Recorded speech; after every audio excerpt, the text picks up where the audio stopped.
할렐루야. 한 주간도 평안하셨습니까? 지금 나눠드린 그 암송 책자 그냥 이렇게 집에다가 이렇게 두지 마시고 열심히 한번 읽으세요. 굉장히 나름대로 선별하고 그래서 309조를 뽑은 겁니다.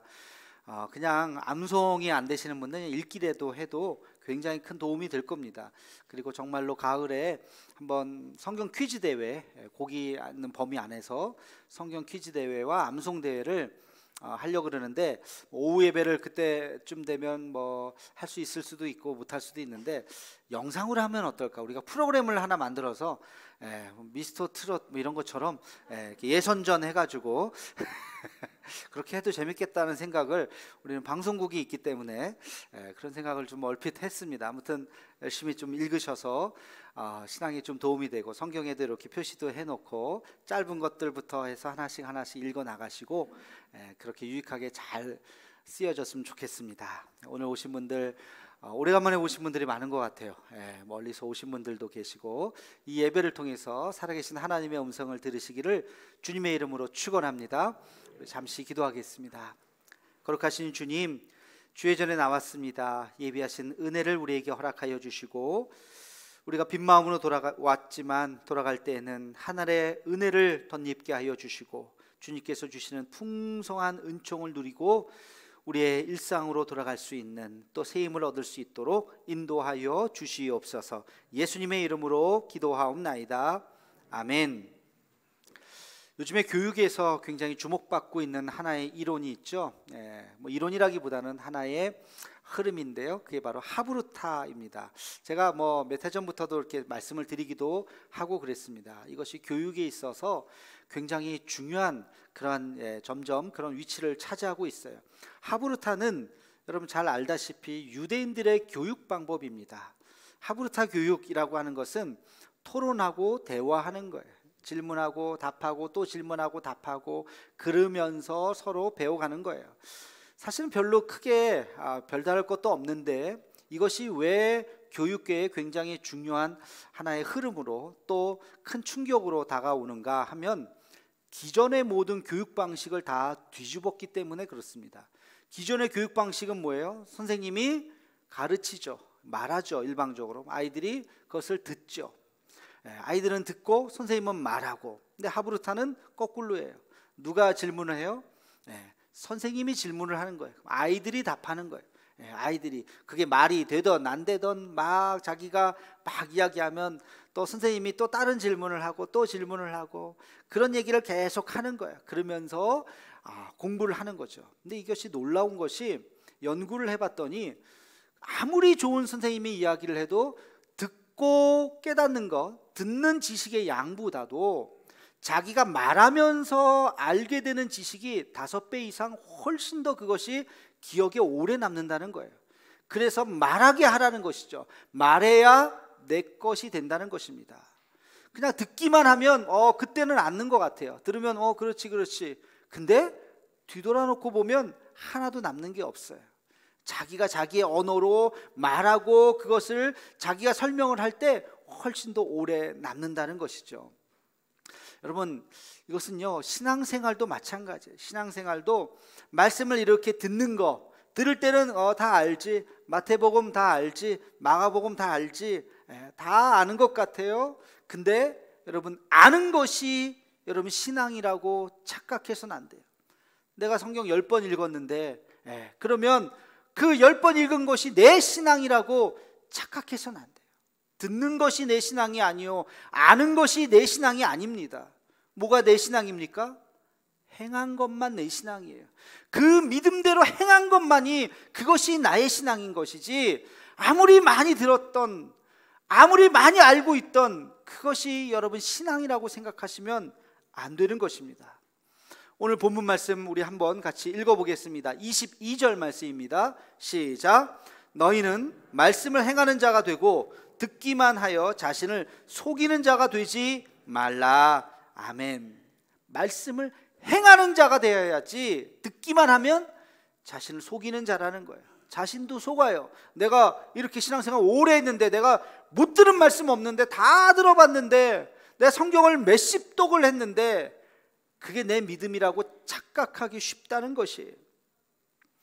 성경학자 토레이 박사님은 이런 말을 했어요. 가장 위대한 번역은 성경을 각자의 삶으로 옮기는 것이다.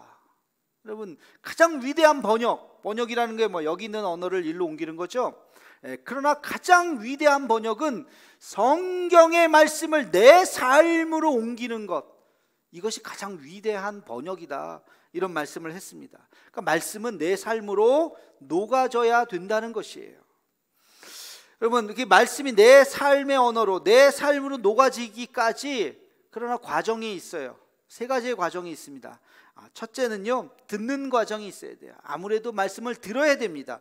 로마서 10장 17절 말씀을 함께 같이 읽어보겠습니다. 시작. 그러므로 믿음은 들음에서 나며 들음은 그리스도의 말씀으로 말미암았느니라. 아멘. 믿음의 출발이 뭐라고요? 듣는 거. 예수님이 누구래? 십자가가 뭐래? 이 사순절이 무슨 의미래? 하면서 그 말씀을 이렇게 듣는 것에서 믿음이 싹 트는 거예요. 그게 출발점이에요. 근데 그게 전부가 아니에요. 그 다음 단계로 나아가야 되는 거예요. 그 다음 단계는 뭐죠? 그 말씀을 들은 말씀을 이해하고 묵상하는 단계가 필요합니다. 조금 다른 표현으로 하면 숙성시키는 단계예요. 곰삭히는 단계예요. 성경적인 말로 하면 그것이 큐티죠. 묵상이죠. 그것을 이해하고 하나님의 말씀을 잘 듣고 다시 생각하고 또 생각하는 것. 여러분, 통독 중요해요. 한 번도 안 읽으신 분들은 반드시 통독을 해야 돼요. 1년에 1독 정도는 하셔야 돼요. 근데요, 통독을 1독을 하고 2독을 하고 10독을 하고 100독을 해도요, 신앙이 계속 자라지 않아요. 어느 선에서 멈춰요. 아무리 성경을 더 많이 읽어도 그냥 더 많이 자라지 않더라고요, 보니까. 그러면 다독보다 더 중요한 게 뭐냐? 다시 신앙이 성장하기 위해서는 묵상을 해야 돼. 그 말씀을 내 몸에 녹여내야 되는 거예요. 그게 묵상인 것입니다. 이 말씀의 의미가 무엇인가? 이 말씀의 그 뜻이 무엇인가를, 나에게 주시는 말씀이 무엇인가를 또 생각하고 또 생각하는 시간이 필요하다는 것입니다. 그리고 마지막 단계가 그 깨달은 말씀을 실천하는 거예요. 우리의 삶에 실천하는 거예요. 용서하라, 성경에 그런 말씀이 있잖아요. 그래서 그냥 그렇지, 용서하지, 이렇게 하면 안 돼요. 내가 용서할 사람이 누구지? 혹시 내가 갈등 있는 사람이 있나? 내가 미워하는 사람이 있나? 그래서 구체적으로 생각하는 거예요. 그래서 내가 아무개가 떠오르네. 그 사람하고 어떻게 하면 화해할 수 있을까? 그 사람 나한테 이런 잘못했는데 내가 잊어버려야지. 내가 먼저 손을 내밀어야지. 내가 먼저 밥 먹자고 한번 연락해 봐야지. 이렇게 그 말씀을 붙잡고 노력하는 것입니다. 낮아져라 그러면 내가 혹시 교만한 적이 없었던가? 말로 혹시 실수했던 건 없었던가? 내가 좀 있다고 의시되진 않았던가? 내가 좀 자랑하진 않았던가? 생각하면서 더 내가 겸손히 섬겨야지. 내가 먼저 다가가야지. 여러분, 그 말씀을 내 삶에 하나하나 적용시키는 것, 이것이 진정한 믿음이라는 것입니다. 유튜브 바이블을 이제 세 번째 시즌을 우리가 준비하면서 뭘 할까 제가 고민을 하다가 기독교 역사도 했고 한국 교회사를 했어요. 그리고 나서 그 연장선상에서 이번에는 기독교의 교파의 이해를 좀 해야 되겠다. 기독교 교파가 많잖아요. 우리가 믿는 장로교가 있고 성결교, 감리교, 순복음, 침례교, 성공회 많습니다. 이런 것의 기원이 어떻게 시작됐고 뭐가 우리랑 비슷하고 뭐가 틀린지를 어렴풋하게는 알고 계시지만 정확하게는 잘 모르실 것 같아서 한번 이번에는 이런 걸 좀 해야 되겠다 하고 정리를 지금 했고 이제 이따가 책도 판매가 되고 그럴 텐데요. 제가 하면서 우리 장로교, 저도 모태는 아니지만 처음부터 교회 나간 게 우리 장로교 통합 측입니다. 그래서 지금까지 쭉 그냥 우리 교단에만 있었는데 우리 장로교하고 제일 좀 이질감이 있는, 그러나 개신교 안에 있지만 제일 조금 좀 어색한 교단이 하나 있어요. 그게 어디냐면 그게 침례교예요. 침례교는 가만히 생각해 보니까 제가 가보진 않았더라고요. 침례교에서 강조하는 것이 뭐냐? 여러분, 침례교에서 강조하는 게 뭘까요? 말 그대로 침례예요. 그러니까 교단 이름도 침례교잖아요. 침례는 뭐예요? 우리 말에는 침례라는 말이 없어요. 우리는 뭐라 그러죠? 세례라 그러죠. 세례가 침례예요. 근데 세례는 우리가 세례식 할 때 보면 물을 찍어서 머리에 이렇게 3번 얹습니다. 근데 침례는 진짜 물속에 들어가는 거예요. 진짜 오리지널하게 물속에 들어가는 거예요. 침례교하고 우리 장로교하고 결정적인 차이가 하나가 뭐냐면, 침례교는요 유아 세례가 없어요. 유아 세례를 안 줘요. 우리는 유아 세례를 주잖아요. 굉장히 그 신학이 달라서 그래요. 왜 유아 세례를 안 줄까요? 그들은 이렇게 이야기합니다. 유아들이 무슨 신앙 고백을 하냐 이거예요. 걔네가 무슨 뭘 알아서 내가 예수님 믿습니다 말하는 것도 아닌데 무슨 그 세례가 무슨 의미가 있느냐. 그 세례는 형식적이다. 그래서 성인이 된 다음에 자기 입술로 고백해야 제대로 그 오리지널하게 물속에 완전히 잠기는 그런 세례를 받아야 진짜 자기가 거듭난 것을 깨닫게 된다. 그렇게 이야기하죠. 맞는 얘기 같아요. 근데 우리는 그러면 왜 유아 세례를 줄까요? 그 아이가 뭘 안다고, 아무것도 모르는데. 아이의 의지와 관계없이 누구의 의지로? 부모님의 의지로 유아 세례를 주는 거예요. 그리고 나중에 크면 내가 예수님 믿겠습니다 하고 입교를 하는 거죠. 그래서 거기는 입교가 아니라 그냥 한 번 세례를 주는 겁니다. 자, 그런데 여기에는 굉장히 중요한 차이가 하나 있어요. 신학적인 차이. 그것이 뭐냐면 인간의 의지를 어떻게 볼 것이냐. 침례교나 감리교 쪽도 마찬가지지만 인간의 의지를 굉장히 중요하게 생각합니다. 그래서 어렸을 때 의지도 없이 받은 세례는 의미가 없다는 거예요. 그런데 우리는 그 의지, 인간의 의지보다 그 위에 있는 것이 뭐냐? 그 위에 있는 것이 하나님의 역사하심이라는 거예요. 내 의지와 관계없이 하나님께서 역사하시면 그것을 우리는 받아들여야 된다는 것입니다. 이게 장로교 칼빈주의의 굉장히 중요한 신학적인 토대예요. 그래서 심지어 그런 거 있지 않아요? 군대에서, 옛날에 군대에서 지난주는 절간 가갖고 초코파이 받아 먹다가 이번 주는 초코파이 2개를 한다. 그럼 교회 가야지. 교회 막 초코파이 하나 더 먹으려고 갔는데 초코파이 하나 더 주면 세례해 줍니다. 그러면 하나 더 해서 세례가 뭔지도 모르고 막 나와서 머리 디밀고 초코파이 개수만 이렇게 생각하고 세례를 받은 경우가 예전에 있었다고 해요. 그렇게 선물 받으려고 세례를 받는 거. 근데 그런 분이 나중에 정신 차리고 예수님을 믿어서 네, 진짜 예수님이 이런 분이셨구나. 목사님, 저 진짜 세례 다시 받을래요. 다시 받는다니 무슨 말이에요? 나 예전에 초코파이 때문에 군대에서 세례 받은데 그건 가짜고요. 그건 아무것도 아니고요. 진짜 내가 예수님 믿었으니까 진짜 세례 받을래요. 세례 주세요. 뭐라 그래야 돼요? 우리 장로교에서? 안 돼요. 나 그때 아무 생각 없이 초코파이 때문에 받았다니까요. 그건 세례도 아니라니까요. 내 의지하고 관계없다니까요. 당신의 의지와 관계없지만 세례는 성삼위 이름으로, 하나님의 이름으로 된 거기 때문에 다시 줄 수가 없습니다. 그것은 그대로 효력이 있습니다. 내 의지보다 위에 있는 것이 하나님의 섭리예요. 하나님의 섭리로 그는 세례를 받은 거예요. 그러니까 이제 내가 의지가 생겼다고 다시 받을래요? 안 된다는 거예요. 이게 장로교의 교리죠. 굉장히 장점이지만 여러분, 이 장점이 오늘날에는 대단한 단점이 되어버렸어요. 이게 무슨 말이냐? 어느 목사님하고 이야기하는데 그런 얘기를 하시더라고요. 지금 한국교회가 왜 위기냐? 많은 위기가 있잖아요. 위기라고 하잖아요. 이 위기의 핵심이 뭐예요? 도덕성이 무너진 거예요. 한국교회가. 왜 도덕성이 무너졌을까? 그분이 농담처럼 하는 말, 한국교회는 다 장로교가 장악해서 그래. 한국교회 실제로 70%가 다 장로교거든요. 한국교회는 다 장로교가 장악했기 때문에 오늘날 이런 문제가 있어. 그게 무슨 교리적인 문제라고 보지는 않지만 장로교의 치명적인 약점이 하나 있구나. 칼빈주의의 핵심은 예정론이거든요. 근데 그 예정론을 운명론으로 받아들이는 거예요. 그래서 회개에 눈물을 흘리지도 않아요. 그냥 회개하면 됐지. 형식적인 회개. 주님 잘못했어요. 다음부터 안 그럴게요. 그리고 그냥 죄를 지어도 그냥 그 의지가 정말 내가 그것을 바꾸려고 하는 눈물 흘리는 그 의지가 약해요. 다른 교단에 비해서. 그냥 하나님이 하겠지. 재미있는 예화가 하나 있잖아요. 언더우드와 아펜젤러의 그 이야기. 사실인지는 모르겠지만 감리교와 장로교의 굉장히 중요한 어떤 교리적인 차이를 잘 얘기해 주는 이야기입니다. 어느 날 둘이 이제 큰 집회를 앞두고 같은 방을 쓰게 되었습니다. 근데 언더우드는 피곤했던지 초저녁부터 쿨쿨 자고 있어요. 근데 아펜젤로는 감리교 선교사거든요. 밤새도록 기도합니다. 주여 주여, 내일 역사가 일어나야 됩니다. 주여 하면서 언더우드가 자다가 그 소리에 깼어요. 아니 좀 잠 좀 잡시다. 내일 일찍 나가야 되는데.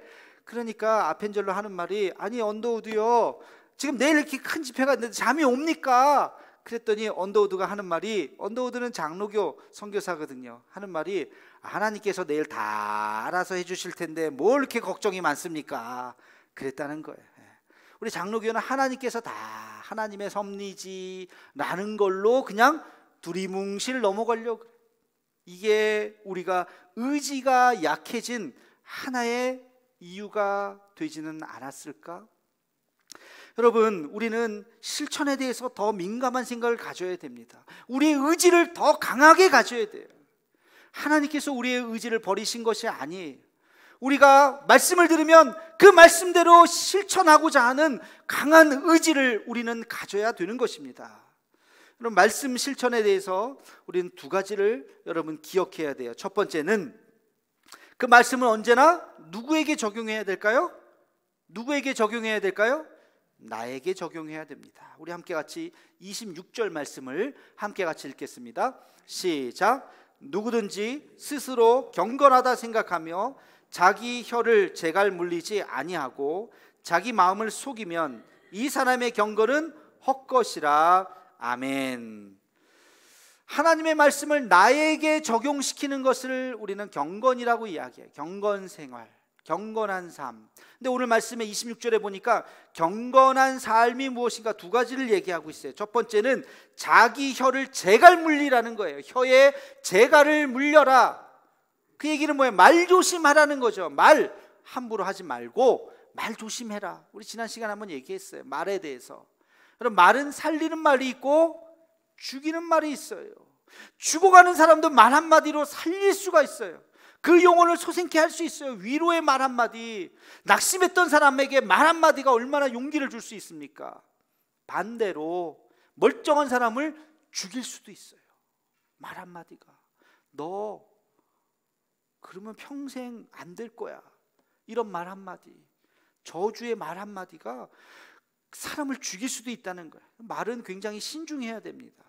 말의 수준이 신앙의 수준이에요.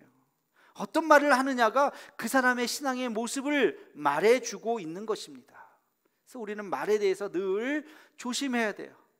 지난 시간에 얘기했죠. 말은 한번 내뱉으면 담을 수가 없다고. 그래서 신중해야 된다고.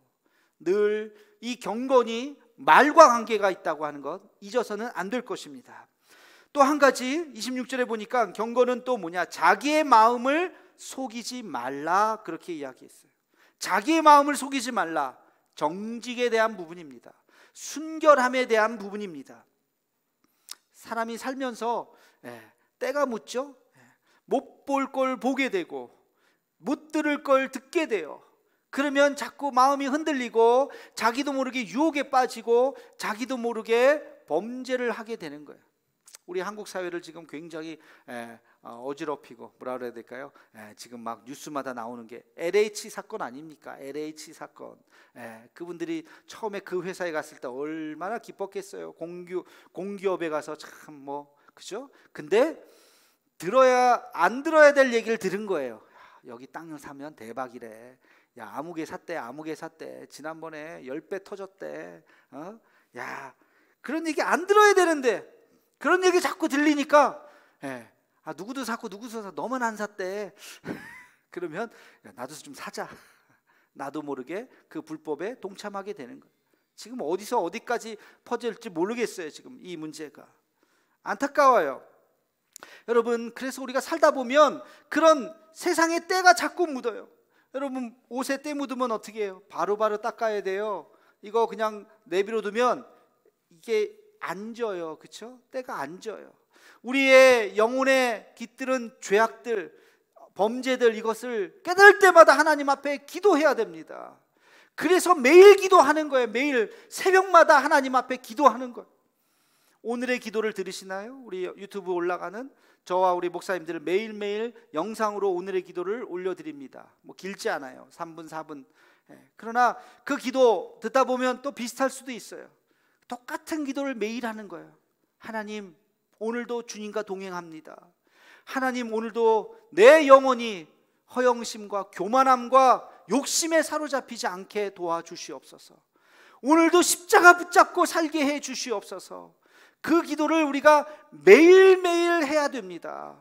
이 기도를 하지 않으면 나도 모르는 사이에 변질돼요. 나도 모르는 사이에 엉뚱한 곳에 가 있어요. 그래서 그냥 그것이 뭔지도 몰라요. 나를 스스로를 속이게 된다는 것입니다. 그래서는 안 되는 것이에요. 우리가 주님 앞에 이 말씀을 민감하게 생각하고 하나님 앞에, 말씀 앞에 늘 기도하며 살아가는 우리가 되기를 주님의 이름으로 축원합니다. 말씀의 실천은 나에게 적용시켜야 된다고 말씀을 드렸어요. 또 한 가지, 말씀의 실천은 어디에서 우리가 그 말씀을 실현을 해야 되냐? 바로 우리의 이웃들인 것입니다. 오늘 본문 말씀 27절 말씀을 함께 같이 읽겠습니다. 시작. 하나님 아버지 앞에서 정결하고 더러움이 없는 경건은 곧 고아와 과부를 그 환난 중에 돌보고 또 자기를 지켜 새 속에 물들지 아니하는 그것이니라. 아멘. 우리가 흔히 경건 생활이라고 하면 기도 열심히 하고 말씀 많이 보는 거라고 생각하기 쉬운데, 물론 맞습니다. 그게 경건입니다. 근데 그게 다가 아니라는 거. 오늘 27절에 아주 중요한 얘기를 하죠. 경건이란 고아와 과부를 그 환난 중에 돌보는 것이다. 경건이라고 하는 것은 내 개인적인 영역에서만 머무르는 것이 아니라 사회적인 영역으로 넓힐 수 있다는 것입니다. 이 경건을 우리의 삶 가운데 그렇게 적용을 시키는 거예요. 그들을 돕는 것도 경건인 것입니다. 그들을 섬기는 것도 경건인 것이에요. 여러분, 예수님 말씀 중에 최고봉이라고 말씀할 수 있는 것, 사복음서에 나오는 예수님의 말씀 중에 최고봉이라고 얘기할 수 있는 것이 산상수훈 아니겠습니까? 그렇죠? 길게도 얘기하셨고 아주 그냥 귀한 말씀이 너무너무 많잖아요. 팔복부터 시작해가지고 뭐 주기도문도 거기 나오고요. 아주 많은 이야기가 나와요. 예수님께서 정말 그 설교를 참 멋지게 하셨어요. 근데 예수님의 설교의 결론이 뭘까? 결론은 항상 중요해요. 결론을 딱 얘기하시면서 하나의 비유를 이야기하십니다. 여러분, 집을 지을 때는 어디다 지어야 돼요? 반석 위에다 지어야 됩니다. 모래 위에다 지으면 안 됩니다. 갑자기 무슨 집 짓는 얘기를 하시나? 그러고서 딱 끝나신 거예요. 그리고 설명을 하셨어요. 반석 위에 짓는 것이 무엇이냐? 마태복음 7장 24절 말씀입니다. 우리 함께 같이 읽어보겠습니다. 시작. 그러므로 누구든지 나의 이 말을 듣고 행하는 자는 그 집을 반석 위에 지은 지혜로운 사람 같으리니. 아멘. 반석 위에 지은 집, 어떤 사람이라고요? 말씀을 듣고 행하는 사람. 그러면 반대로 모래 위에 지은 집은 뭘까요? 우리 26절 말씀을 읽겠습니다. 시작. 나의 이 말을 듣고 행하지 아니하는 자는 그 집을 모래 위에 지은 어리석은 사람 같으리니. 아멘. 모래 위에 지은 집은 어떤 집이라고요? 말씀을 듣고 행하지 않는 사람. 여러분, 우리의 신앙이라고 하는 것은 그 예수님의 말씀을 잘 듣고 귀한 말씀 했네, 좋네 잘 적고 그걸로 끝하면 안 된다는 거예요. 그 말씀을 듣고 나가서 말씀대로 살려고 애써야 된다는 것입니다. 거기까지 가야 너는 반석 위에 지은 집이다. 여러분, 날이 쨍쨍할 때는요, 반석 위에 집이 있던 모래 위에 집이 있던 그게 무슨 차이가 있겠습니까? 똑같이 다 화려해 보여요. 똑같이 다 멋있어 보여요. 근데 언제 차이가 나요? 비가 오고 홍수가 나면 모래 위에 지은 집은 그냥 떠내려가는 거예요. 여러분, 우리 신앙이라고 하는 것도 마찬가지. 그냥 이렇게 가만히 앉아 계시면 다 멀쩡해 보이고 다 훌륭해 보이고 다 장로님 같이 보이고 다 권사님 같이 보이죠. 근데 언제? 어려움이 왔을 때, 시련이 왔을 때, 고통이 왔을 때 반석과 같은 믿음, 흔들리지 않는 믿음, 그 믿음을 갖기 위해서는 늘 언제나 말씀과 씨름하고 그 말씀을 하나하나 한 구절 한 구절 실천하기로 애쓰셔야 하는 것입니다. 성경에는 이런 말씀이 많이 나와요. 여러분, 무서운 말씀 한번 읽어볼까요? 마태복음 7장 21절 말씀입니다. 함께 같이 읽어보겠습니다. 시작.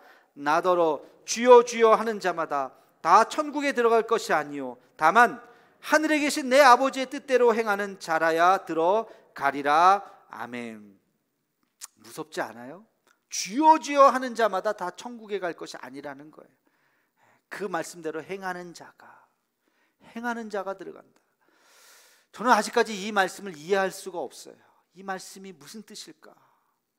여러분, 주여 주여 한다고 그게 끝이 아니라는 거예요. 주여 주여 한다고 끝이 아니라는 거예요.